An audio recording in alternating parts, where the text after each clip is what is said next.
If there's one thing that 2020 thus far has shown, it's how not only the governments of the world, like local to federal, are all falling in line with the same narrative, but companies and brands are doing it too.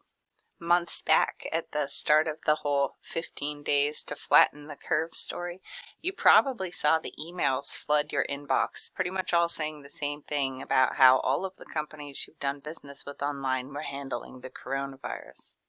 And then again, after George Floyd, another flood came through, this time about racism. Communications authorities have put out that businesses must speak up and fall in line with the narrative, especially with racial issues, or they'll be destroyed in this new world. One of the communications, public relations agencies putting out that message is Edelman. To further guide businesses through the moves that they should make through this coronavirus situation, Edelman teamed up with a special envoy for the World Health Organization that's helped manage the narratives for Ebola and avian flu for the United Nations. Edelman has been a participant in the United Nations Global Compact since March of 2001, making it no surprise to see some of the agendas they've been pushing over the years. For example, Edelman pledged to donate its services to the Gun Safety Alliance, a consortium of NGOs and companies. For it, they conducted a survey of 1,000 Americans over the age of 18. From the results of that survey of 1,000 people, Edelman told CEOs that they should be emboldened, that people want CEOs to speak up on the issues of the day and not wait for government. They've often said that business should lead the charge and not rely on government. They told them that they had the public's permission to endorse any one of the number of initiatives from red flag laws to increased spending on mental health, based off of the responses from just 1,000 people. They described their company as a global communications firm that partners with businesses and organizations to evolve, promote, and protect their brands and reputations. They're active all over the world. Over the last 2 years alone, Edelman has worked in more than 30 countries across Africa and has ambitions to continue growing its presence on the African continent. With the acquisition of one of the most awarded communications firms in Africa, Edelman says it will enable their clients to have real impact in the region, that Africa has the world's youngest population, fastest growing middle class, and highest rate of urbanization. They believe that there is significant opportunity ahead. For over 6 decades, Edelman has helped build and position some of the biggest corporate and product brands in the world, and today is recognized as a leader in helping clients to engage in social dialogue internationally on some of the most critical issues of the day. They have significant public affairs teams in all of the major political capitals of the world. According to Edelman, a significant transformation of power is in progress, that the hierarchies of old are being replaced, and a new public opinion animated by citizens and consumers is disrupting the traditional levers of power, and they're shaping that public opinion through their marketing campaigns. I started out with looking only at Edelman, but then I learned that they're only one part of a larger machine. The parent company is DJE Holdings, named for the current CEO of Edelman's father, Daniel J. Edelman. He started the public relations firm back in 1952. Under the DJE Holdings umbrella are 11 companies. There's Revere, which seems to be a PR firm for disruptive business, and in 2018 they took over PR for Amazon. First and 42nd specializes in federal, state, and local issues, bringing together experts from government, political campaigns, financial communications, and more to win for their clients. There's Salutum, their specialist agency dedicated to helping health-centric companies. And founded in 2014, Edible sits within the DJE Holdings family of companies and is said to be a food and beverage specialized agency focused entirely on the culture, tastes, and business of a rapidly changing industry, utilizing tools like their celebrity, chef, and influencer partnerships. Bioscience Communications is the global medical communications division of Edelman. Their senior leaders provide counsel and strategic insights to biopharmaceutical giants and emerging biotechs. Their Xeno group was originally known as PR21, short for PR for the 21st century. First at Edify is their agency that specializes in the financial services sector. And another of the companies, Assembly, was formed by converging best-in-class teams at Edelman to lead U.S.-based public relations, digital, social, measurement, and creative on behalf of Microsoft.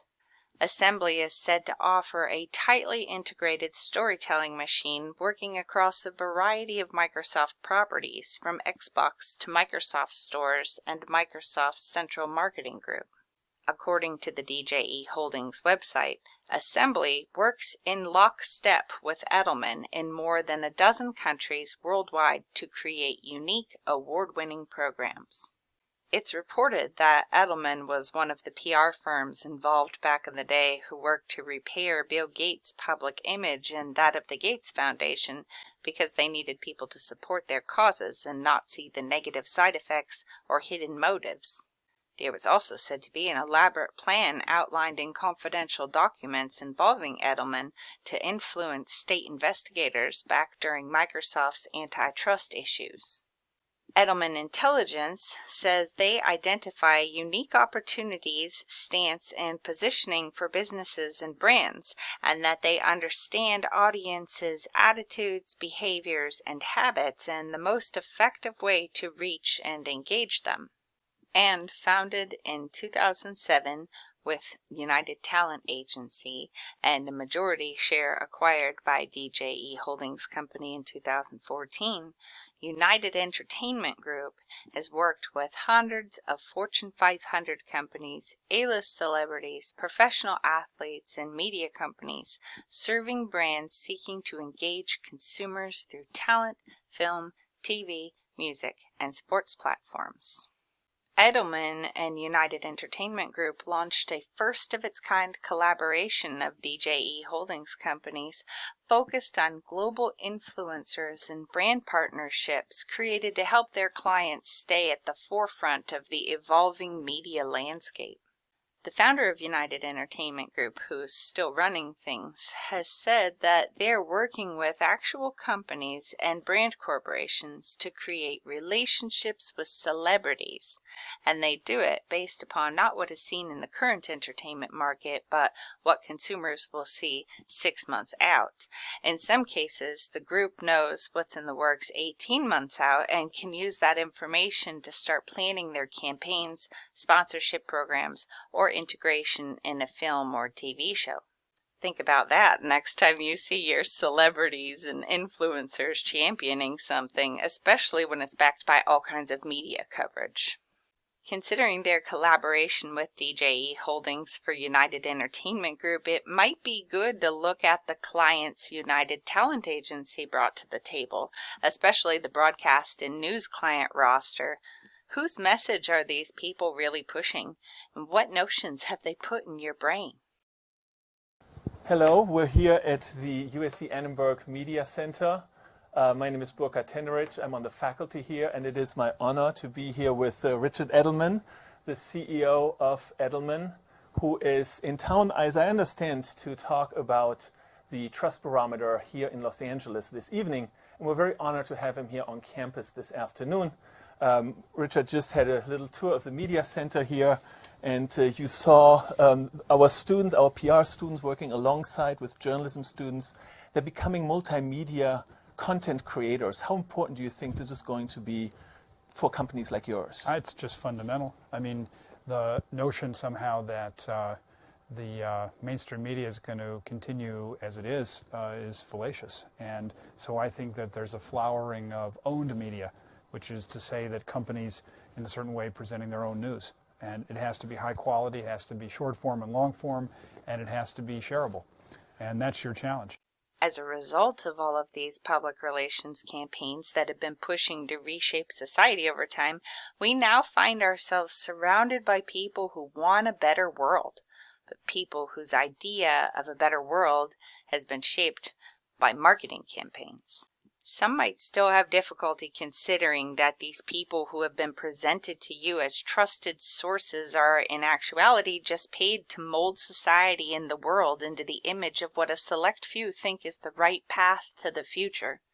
Think about what is happening in the world today. How did we get here? Is one PR campaign after another. Why should we take at face value anything that is uttered or pushed by these paid mouthpieces masquerading as journalists, or these brands and organizations acting in coordination?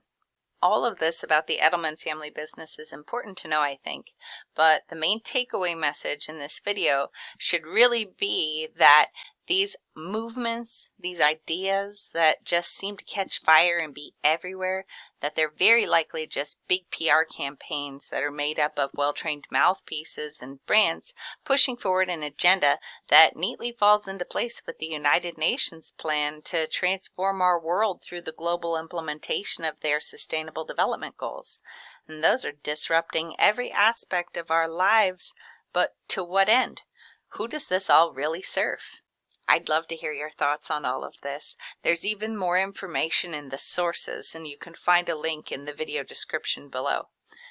As always, I appreciate any help that you can give me in getting this information out any way that you can. Thank you for listening.